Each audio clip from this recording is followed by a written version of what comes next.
Hi, friends.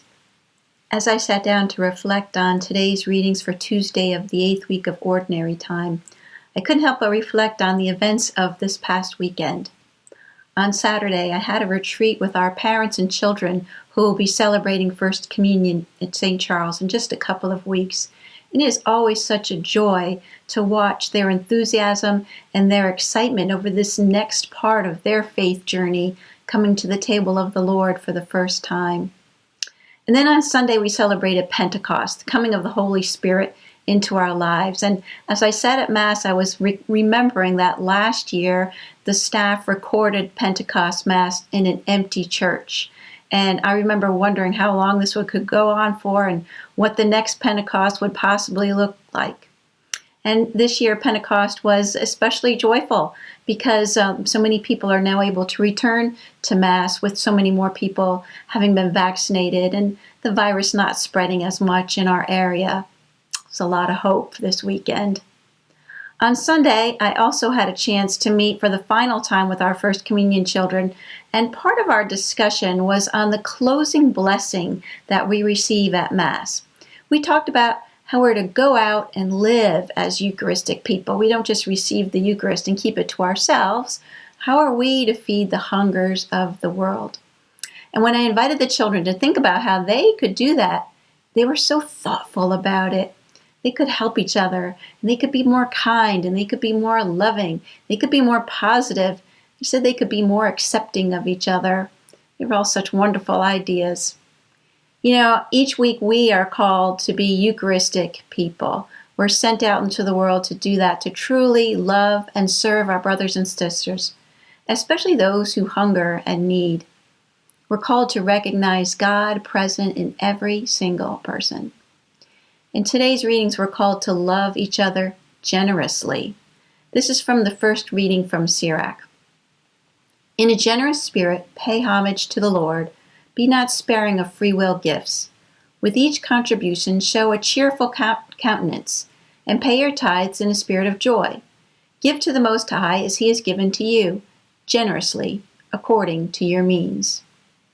And I was thinking about this generous spirit, and the story popped into my head. It happened a while back. I believe it was in 1995, and maybe you've heard of this story. There was a woman named Osceola McCarty.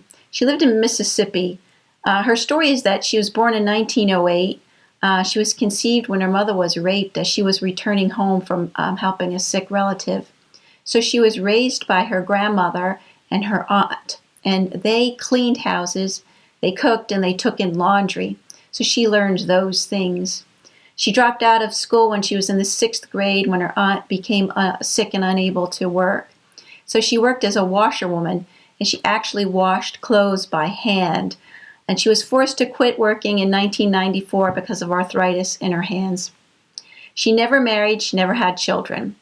But from the very beginning, she saved money, and she would put the money that she saved into the bank. She set aside just enough to live. When she retired, she had lived so frugally that she had saved $280,000. And she immediately donated $150,000 to the University of Southern Mississippi with the idea that it could fund some scholarships for needy students who were seeking the education that she herself had never had. It's an amazing story, isn't it? But what happened next is just as astounding. When others heard about Osceola, 600 people in the area made donations that more than tripled her original endowment. Today, the university presents several full tuition scholarships each year in her name. Her generosity was multiplied by others who saw it. It's just amazing. Osceola said this, I start each day on my knees, saying the Lord's Prayer.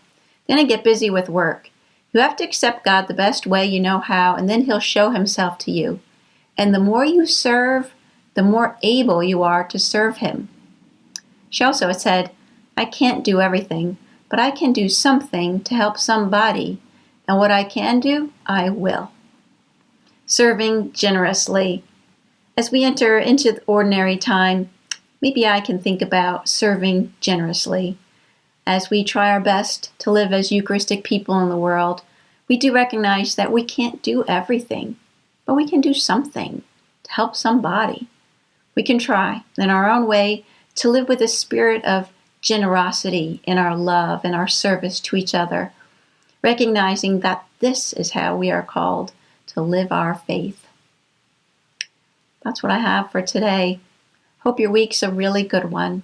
And until I see you again, I wish you peace.